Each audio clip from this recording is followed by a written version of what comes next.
Motion of charged particle in magnetic, uniform magnetic field है, uniform magnetic field. किसी uniform magnetic field में कोई charge particle को accelerate करवाया जाए या फिर मोशन करवाया जाए तो उसका मोशन किस तरीके से होगा, ठीक है। तो मान लेता हूँ मैं, मान इसलिए ऐसे रहा हूँ कि जिससे कि आसानी रहे, तो मानने को तो मैं ऐसे से भी मैग्नेटिक फील्ड लाइन्स ले सकता हूँ। सबसे पहले क्या लेते हैं, मान लेते हैं मैग्नेटिक फील्ड लाइन्स हैं, यूनिफॉर्म मैग्नेटिक फील्ड इस तरफ है, ठीक है, मैं यूनिफॉर्म मैग्नेटिक फील्ड है, पैरेलल लाइन से रिप्रेजेंट किया जाता है। एक चार्ज पार्टिकल है, पॉजिटिव चार्ज पार्टिकल, उसको मैंने इसी की तरफ वेलोसिटी करवा दी, मतलब मूव करवा दिया, तो बताओ कितनी फोर्स लग रही होगी, कितनी फोर्स लग रही होगी, जीरो फोर्स लग रही होगी। कितना एंगल है बी और वेलोसिटी के बीच में, Q V sine theta formula होता है ना फोर्स का। तो जब इस पर फोर्स ही नहीं रह गई होगी तो चलता रहेगा ये, समझ रहे हो ना मेरी बात। तो पहला केस तो यही हो गया, ठीक।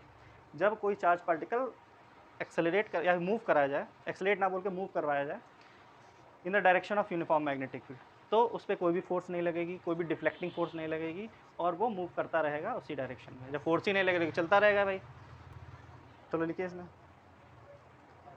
when the initial velocity of the charge particle is parallel to the magnetic field, ऐसे लिखना। f का फॉर्मूला क्या होता है, Q V B sine theta. तो इस केस में क्या हो जाएगा, थीटा की वैल्यू क्या हो जाएगी, 0 डिग्री, f बराबर क्या हो जाएगा, 0, फोर्स ही नहीं लगेगी कुछ, समझ रहे हो। डायग्राम बनाइए, ये लिखिए पूरा। ये तो चलो पहले भी पता थी बात, पहले भी हम जानते थे ये बात, फॉर्मूला आपने जब पढ़ाया था कल ही बता दी थी बात। ये थोड़ा बस समझाने के लिए, शुरुआत करने के लिए यहाँ से शुरुआत की हमने। लिखो द चार्ज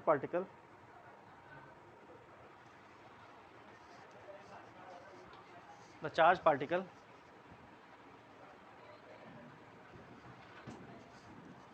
विल कंटिन्यू, इसमें लिखिए ये सब नोट करने के बाद, the charge particle will continue to move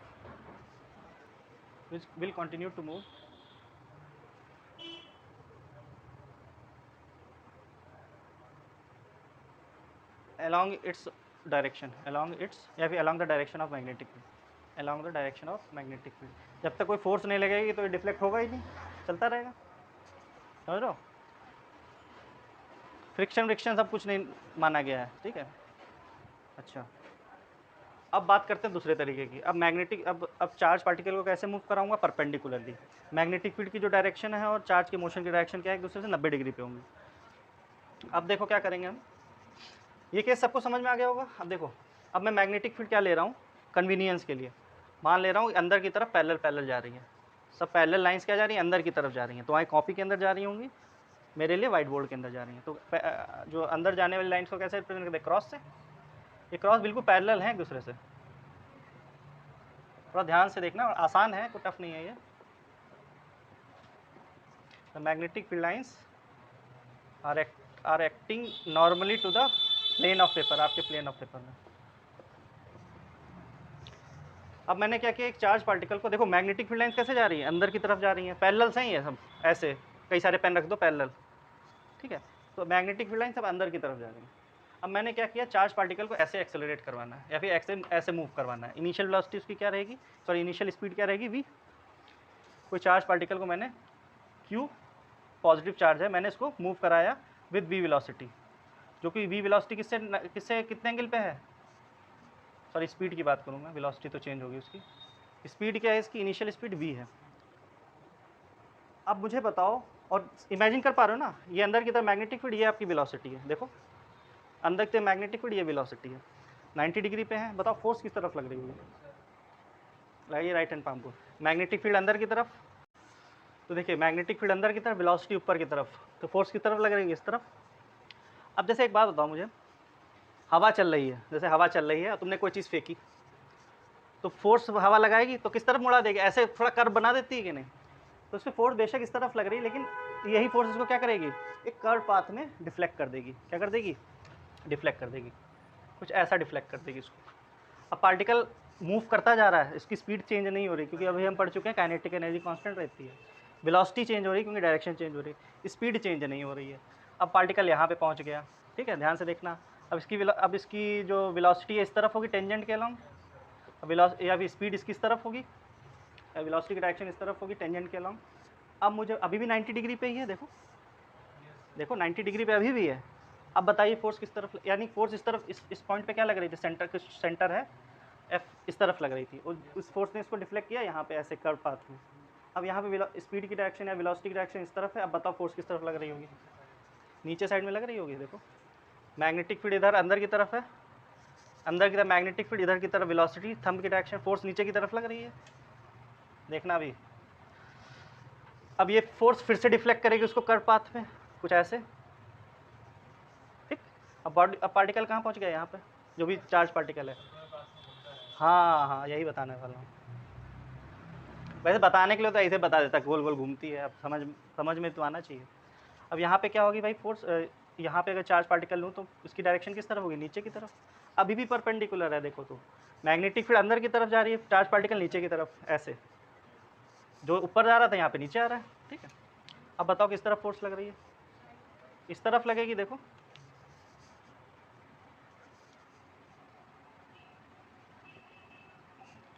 फिर कर्व पाथ में घूमेगा, इस तरीके से पूरा आपका एक सर्कल बन गया। और ये जो फोर्स लग रही है, ये कौन सी फोर्स है, सेंट्रीपेटल फोर्स। या अच्छा नीचे यहाँ पे भी देख लेते हैं, चलो यहाँ पे वेलोसिटी की डायरेक्शन इस तरफ होगी, लगाओ फोर्स, कैसे, ऐसे थंब इस तरफ जा रहा है, मैग्नेटिक फील्ड अंदर की तरफ, फोर्स ऊपर की तरफ लगेगी, डॉटेड डॉटेड दिखा फोर्स को।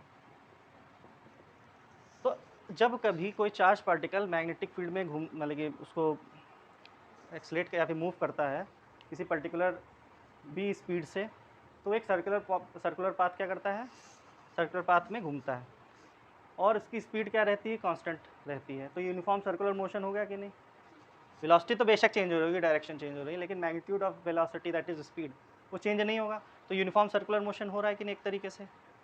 अच्छा, और एक फोर्स लग रही होगी जो कि सेंटर की तरफ डायरेक्टेड होगी हमेशा, वही फोर्स क्या होगी, सेंट्रीपिटल फोर्स होगी। यहाँ पे देखिए मैग्नेटिक फील्ड अंदर की तरफ जा रही है, वेलोसिटी ऊपर की तरफ जा रही है। देखो फोर्स किस तरफ लग रही है, इधर लग रही है, मैग्नेटिक फील्ड अंदर, वेलोसिटी ऊपर, फोर्स अंदर की तरफ। यहाँ पे वही चीज़ करके देखना। अब यहाँ हाथ मोड़ना मुश्किल हो जाएगा तो मैं उधर जाके कर सकता हूँ, अपने आप का मोड़ लो, जहाँ हाथ मोड़ना दिक्कत हो जाए अपने आप को मोड़ लीजिए।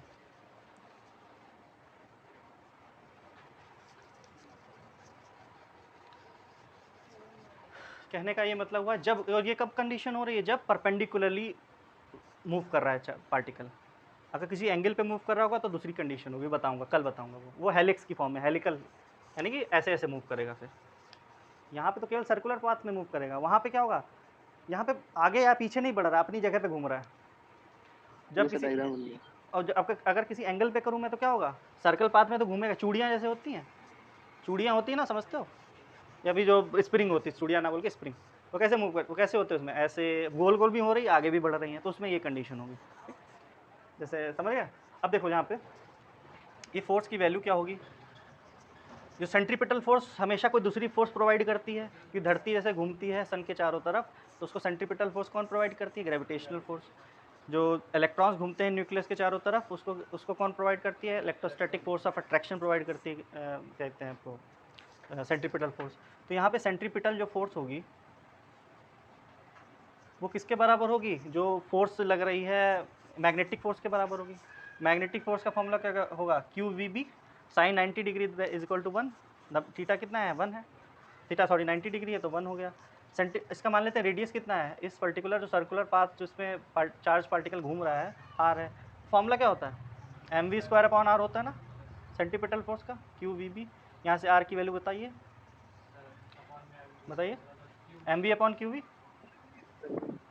This is the required formula for finding the radius of the charged particle moving in a uniform magnetic field. उसका टाइम पीरियड होता है, तो टाइम पीरियड का फॉर्मूला क्या हो जाएगा, बताइए। एक चक्कर लगाने में कितनी डिस्टेंस ट्रैवल करेगा वो, अगर आर रेडियस है, सरकमफेरेंस के बराबर अपॉन स्पीड, जो भी स्पीड रही है उसकी। यही तो फॉर्मूला है टाइम पीरियड का। सरकमफेरेंस क्या है, 2 पाई आर, स्पीड कितनी है वी चेंज नहीं हो रही, स्पीड हमेशा किसी पॉइंट पे वेलोसिटी चेंज हो रही है क्योंकि डायरेक्शन चेंज हो रही है। हो सकता है अभी एक्स एक्सिस में, sorry Z X Y axis में जा रहा है, इधर नेगेटिव एक्स एक्सिस में जाने लगा, इधर नेगेटिव वाई एक्सिस में जाने लगा, इधर फिर पॉजिटिव वाई एक्स एक्सिस में जाने लगा। तो डायरेक्शन तो लगातार चेंज हो रही है लेकिन स्पीड है तो चेंज नहीं हो रही है। इस वजह से यहाँ पे मैंने स्पीड क्या ले ली है, कॉन्स्टेंट ले ली है वी। 2 पाई आर की वैल्यू क्या निकली है, M V upon Q B, और वी तो है ही, यहाँ से कैंसिल आउट हो गया। तो टाइम पीरियड का फॉर्मूला क्या है, 2 pi M upon Q B, this is the required value of time period. ठीक है, नोट कर लो। अगर टाइम पीरियड पता है तो फ्रीक्वेंसी भी पता कर सकते हैं। फ्रीक्वेंसी का फॉर्मूला क्या हो जाएगा, फ्रीक्वेंसी का क्या फॉर्मूला होता है, ऑनलाइन कोई बताएगा, 1 अपॉन टाइम पीरियड। तो बस इसका उल्टा कर दो, Q B upon 2 pi M हो जाएगा फ्रीक्वेंसी का formula F. This is the required formula for frequency. This is the frequency of revolution, यानी कि पर सेकंड में कितनी बार घूमता है वो। टाइम पीरियड का मतलब एक चक्कर लगाने में कितना टाइम लेता है। तो दो केस हम पढ़ चुके हैं, दो केसेस हम पढ़ चुके हैं। पहले केस में हमने क्या पढ़ा था कि जो चार्ज पार्टिकल है उसकी वेलोसिटी किसकी डायरेक्शन में, मैग्नेटिक फील्ड की डायरेक्शन में। तब क्या उस केस में क्या होता था, फोर्स नहीं लगती थी, यानी कि चार्ज पार्टिकल उसी डायरेक्शन में मूव करता रहेगा। ठीक, दूसरा केस हमने ये वाला बताया है। अब तीसरा केस पढ़ते हैं। तीसरे केस में क्या होगा, अब किसी एंगल पे मूव कर रहा है, थीटा एंगल पे, 90 डिग्री वाला बता दिया मैंने और 0 डिग्री वाला बता दिया। बीच का कहीं हो तो कुछ भी थीटा जनरल फॉर्मूला अगर बनाना हो तो क्या होगा, चलो इसको रब कर दो। थर्ड लिखिए, थर्ड केस जो है व्हेन द इनिशियल वेलोसिटी, अब क्या होगा, जो चार्ज पार्टिकल होगा वो मूव कर रहा होगा किसी पर्टिकुलर थीटा एंगल पे with respect to magnetic field. तो अब देखेंगे क्या होता है उसमें। इनिशियल वेलोसिटी, थर्ड केस है ये, makes an arbitrary angle, makes an arbitrary angle with the field direction, with the field direction. तो इसमें बड़ा आसान है, इसको भी ध्यान से देखना। अगर ये कॉन्सेप्ट समझ गए होगे तो ये भी कर लोगे।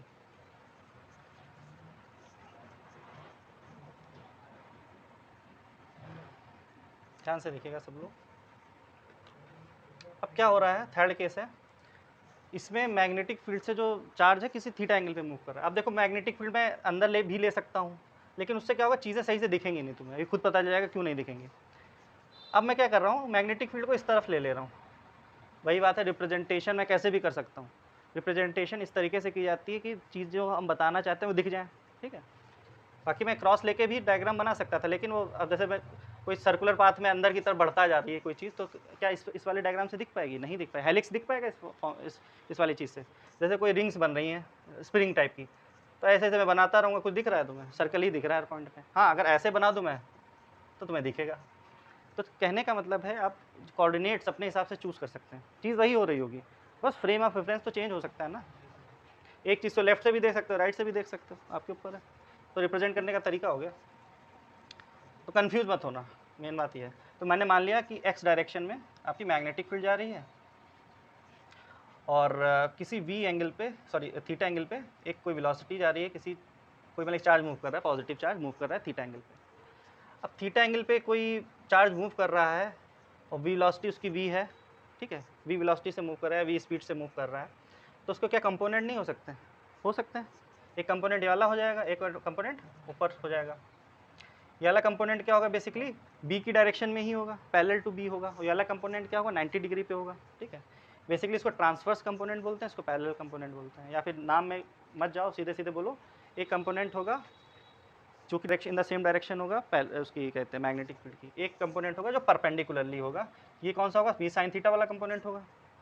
और ये कंपोनेंट क्या होगा, वी कॉस थीटा वाला कंपोनेंट होगा। ठीक है, अब मुझे बताओ इस चार्ज पे जो क्यू पॉजिटिव क्यू चार्ज जो फ्लो हो रहा है, मैंने पॉजिटिव क्यू चार्ज ही लिया है। ठीक है, आप नेगेटिव लेके भी कर सकते हो, वही बात है। डायरेक्शन जो पॉजिटिव है इसकी ठीक अपोजिट उसमें हो जाएगी, कोई फर्क नहीं पड़ेगा। वी कॉस थीटा जो कंपोनेंट है ये अपना असर क्रिएट करेगा, इसका खुद का इफेक्ट होगा, कुछ जीरो तो नहीं है ना ये। अगर वी जो होता है 90 डिग्री होता है, यानी वी इस डायरेक्शन में केवल होता, तो वी कॉस 90 डिग्री क्या हो जाता है, जीरो हो जाता। तब इस कंपोनेंट का कोई असर नहीं होता, जो पिछले केस में था। पिछले केस में क्या था, जो वेलोसिटी थी चार्ज पार्टिकल की वो परपेंडिकुलर थी, या फिर स्पीड क्या थी, परपेंडिकुलर डायरेक्शन में थी। उस केस में कंपोनेंट हुए होंगे, लेकिन इस तरफ कुछ कंपोनेंट ही नहीं रहा होगा, तो इस तरफ वाली जो वेलोसिटी है उसका कोई असर ही नहीं रहा होगा। ठीक है, तो जो भी असर रहा होगा यही वी साइन 90 डिग्री क्या होता है, वी ही होता है। ठीक है, तो ये तो पिछले वाला केस हो जाता है। यहाँ पे हम थीटा ले रहे हैं जनरल कुछ भी, तो इस केस में दोनों की वैल्यू कुछ ना कुछ तो होगी। थीटा ना जीरो है ना कुछ है, थीटा कुछ भी वैल्यू है, अब डिपेंड 90 डिग्री भी हो सकती है, कुछ भी हो सकती है, तो एक जनरलाइज हमारे पास आ जाएगा। वी कॉस थीटा का खुद का असर होगा, वी साइन थीटा का कुछ खुद का असर होगा। बताओ मुझे वी साइन थीटा का क्या असर होगा। ये चार्ज पार्टिकल वेलोसिटी का कंपोनेंट एक ये है, एक ये है, ये कंपोनेंट बी के पैरेलल में है। तो जब कोई वेलोसिटी का कंपोनेंट या फिर वेलोसिटी अगर मैग्नेटिक फील्ड की डायरेक्शन में ही होती है तो वो क्या होता है बताइए, पढ़ चुके हो ये चीज़।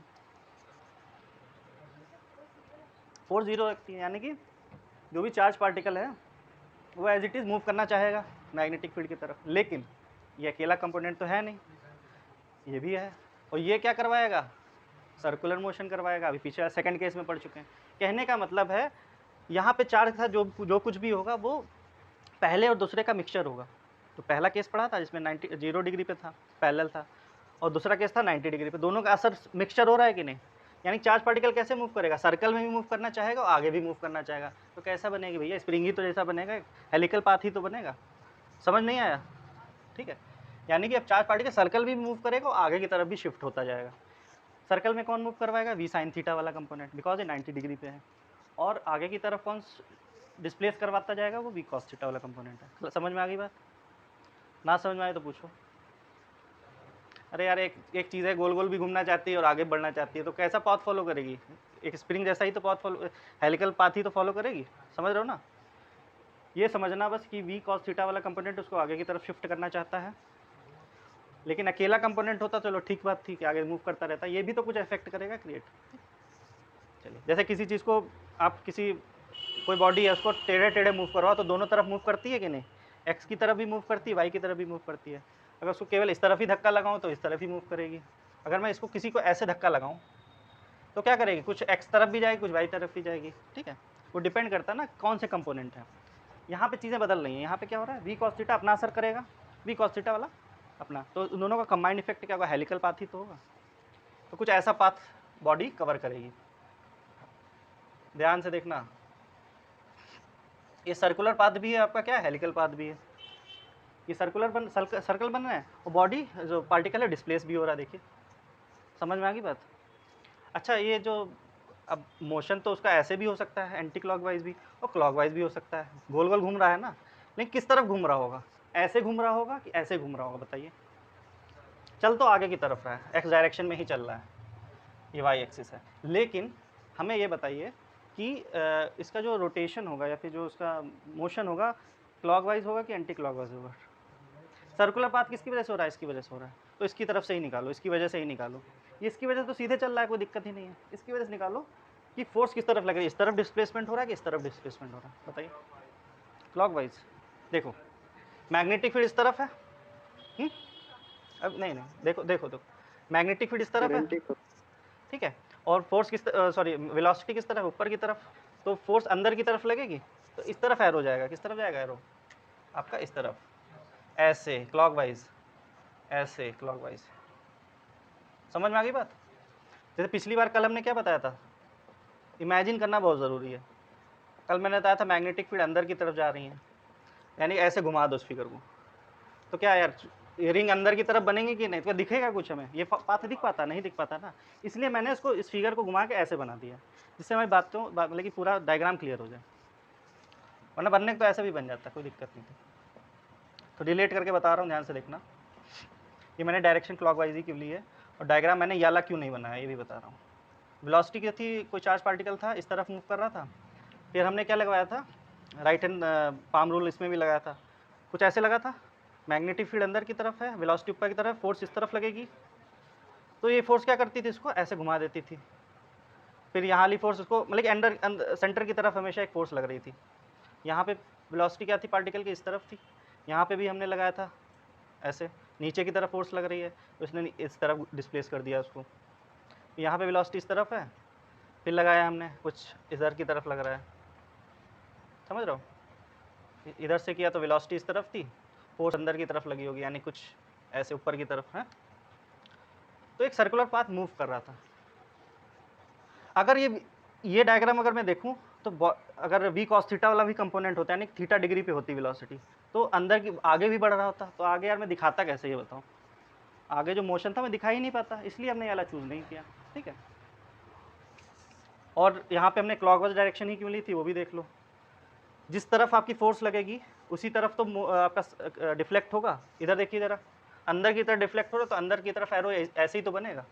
अगर बाहर की तरफ फोर्स लग रही थी तो ऐसे एरो बनता। क्लियर है? अच्छा, जो सर्कल्स बन रहे हैं ये, या फिर जो मोशन हो रहा है, ये in the direction of magnetic field ही हो रहा है। ये जो रिंग बन रही है किस तरफ जा रही है? मैग्नेटिक फील्ड की डायरेक्शन में ही जा रही है, ठीक है। लेकिन जो फोर्स लग रही होगी इस पे तो इस डायरेक्शन में तो कोई फोर्स लगी नहीं रही है, जीरो फोर्स, बस बॉडी चल रही है तो चलती जा रही है। अब किसी चीज़ पे कोई धक्का ना लगे तो जिस जगह चलती है चलती जाएगी कि नहीं? तो वी कॉस थीटा पे कोई फोर्स नहीं लग रही है, याद रखना। फोर्स इस पे लग रही है, ठीक है। वो फोर्स की डायरेक्शन क्या है? अंदर की तरफ है। वो फोर्स हमेशा वेलोसिटी और मैग्नेटिक फील्ड के परपेंडिकुलर ही होगी। अगर मैं, ये आपका वी साइन थीटा है, ये वी बी है, फोर्स अंदर की तरफ लग रही है तो दोनों से परपेंडिकुलर है कि नहीं? देखो, ये याद रखना कि ये सब छोटी छोटी चीज़ें याद रखना। Force is always perpendicular to the velocity and magnetic field, ये वो तो गलत हो ही नहीं सकता, ठीक है, वो तो रहना ही है। तो हेलिकल पाथ बनेगा। कैसे बनेगा? Helical path. और ये जो चीज़ बोली जाती है, जो डिस्प्लेसमेंट हुआ है, ये जो डिस्प्लेसमेंट, हॉरिजॉन्टल डिस्प्लेसमेंट को क्या बोलते हैं? पिच बोलते हैं। क्या बोलते हैं? पिच किसकी वजह से हो रहा है? वी कॉस थीटा की वजह से। और जो सर्कुलर मोशन हो रहा है वो वी साइन थीटा की वजह से। समझ में आ गई पूरी बात? अगर यही निगेटिव चार्ज होता तो किस तरफ आता है? ये एरो इस तरफ होते हैं, बस। तो सबसे पहले हम क्या करते हैं? निगेटिव चार्ज सपोज होता तो पॉजिटिव मान लेते हैं उसको, ठीक है। फोर्स किस तरफ आ रही होती? इस तरफ। लेकिन हम बनाते क्या? ठीक उल्टा बना देते हैं एरो, बस। और क्या करना है? कुछ नहीं करना है। ओरिजिन ये जेड एक्सिस बनाना चाहो बना लो, कोई दिक्कत की बात नहीं है इसमें। अच्छा, ये जो सर्किल बन रहा है किस प्लेन पे बन रहा है बताओ? एक्स वाई प्लेन पे बन रहा है। देखो ध्यान से, सर्किल किस तरफ बन रहा है? एक्स वाई प्लेन तो भाई मेरे ये हुआ, ये तो ऐसे बन रहा है ना, मतलब वाई जेड प्लेन में बन रहा है। समझ रहे हो? ये देखो, ये सब चीज़ केवल डायग्राम बनाने से मतलब पूरा पूरा आपको विजुलाइज करना आना चाहिए। ये एक्स एक्सिस जा रहा है, वाई एक्सिस जा रहा है, और जेड एक्सिस तुम्हारी तरफ आ रहा है, ठीक है। या दीवालों के कोने पकड़ लिया करो, सबसे बढ़िया। एक्स एक्सिस वाई एक्सिस और तुम्हारी तरफ जेड एक्सिस आ रहा है एक्चुअल में, और सर्किल ऐसे बन रहे हैं, तो ये इसी प्लेन पे तो जाएंगे। और इस प्लेन पे क्या है? ये देखो जेड एक्सिस ऐसे जा रहे हैं। ये प्लेन कौन सा है? वाई जेड प्लेन ही तो है। और ये वाला प्लेन क्या होता है? ये जो वाइट बोर्ड एक्चुअल में क्या है? एक्स वाई प्लेन है। और ये वाली जो, अगर मैं यहाँ से एक और वाइट बोर्ड चिपका दूँ इससे, वो क्या हो जाएगा? आपका वाई जेड प्लेन हो जाएगा। तो ये सर्कल्स जो भी बन रहे हैं, हेलिक्स जो भी बन रहा है, हेलिकल जो भी आपका बन रहा है, ये वाई जेड प्लेन पे बन रहा है, ठीक है। लिखिए, ठीक है। तो यहाँ पे मैं लिख दे रहा हूँ, velocity can be resolved in two components. पहला कंपोनेंट क्या हो जाएगा? इसको वी टी नाम दे रहे हैं, ट्रांसफर्स कंपोनेंट है ना, वी टी। ये क्या हो जाएगा? V sine theta. Second, V parallel component है तो इसका नाम वी पैरेलल कर दिया हमने। बिल्कुल कर सकते, कोई दिक्कत नहीं। ये लाइन है, ऊपर एक परपेंडिकुलर ड्रॉ है, तो ये बेसिकली क्या रिप्रेजेंट कर रहा है? परपेंडिकुलर रिप्रेजेंट कर रहा है, ठीक है। तो ये वाला बनाना चाहिए, ये बनाना चाहिए, ये बना लो, यही बना लो, ज़्यादा सही, ज़्यादा अप्रोप्रिएट, ऐसे बना लो। अब हम क्या निकालेंगे? अब इसकी जो फॉर्मूलेज बन रहे हैं वो निकालेंगे, ध्यान से देखना।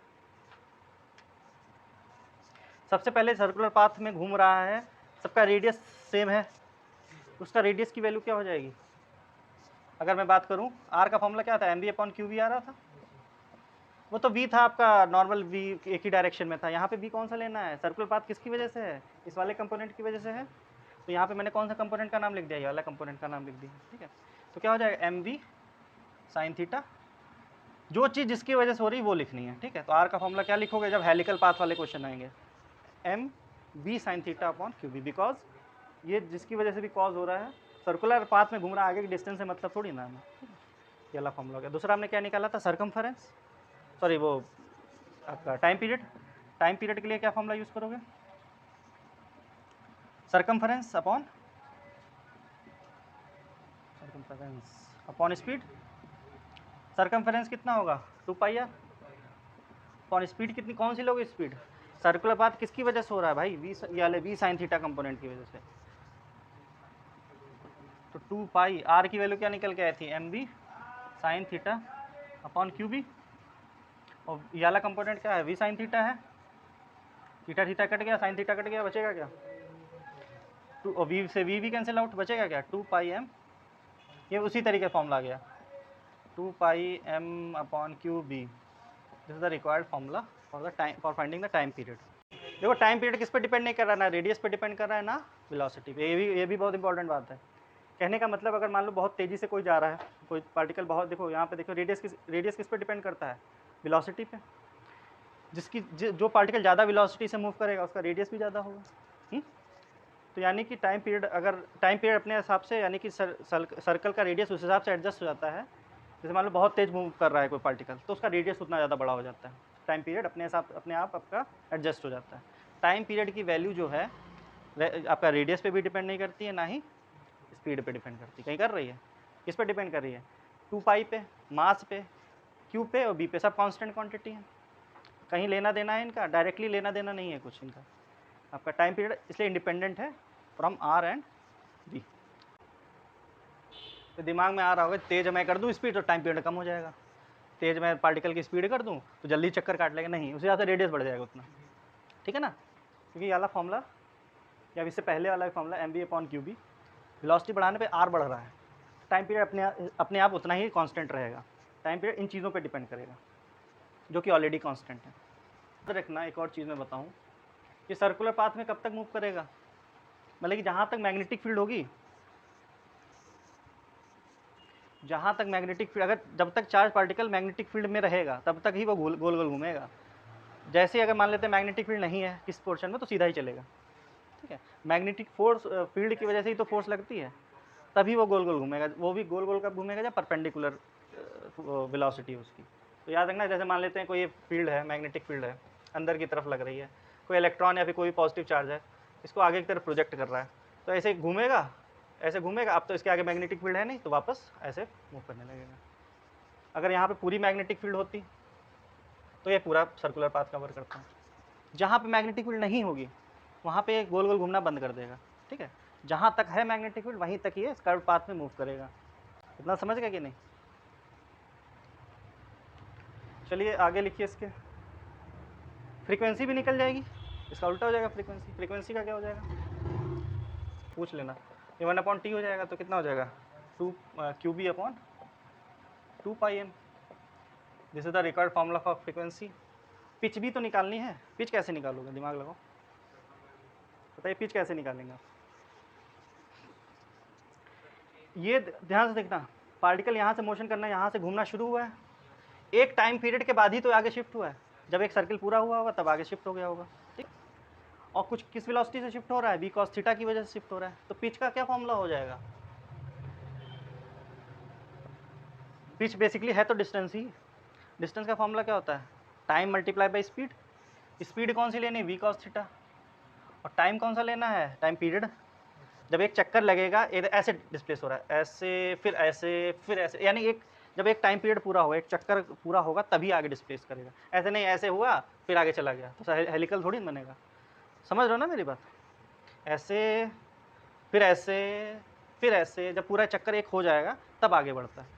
तो cos theta that is speed with which the charge is moving in the x direction multiply by time period. Solve कर लो यार, v cos theta, time period is 2 pi m upon Q B, आ जाएगा pitch formula. इसको note कर लो, इसको भी।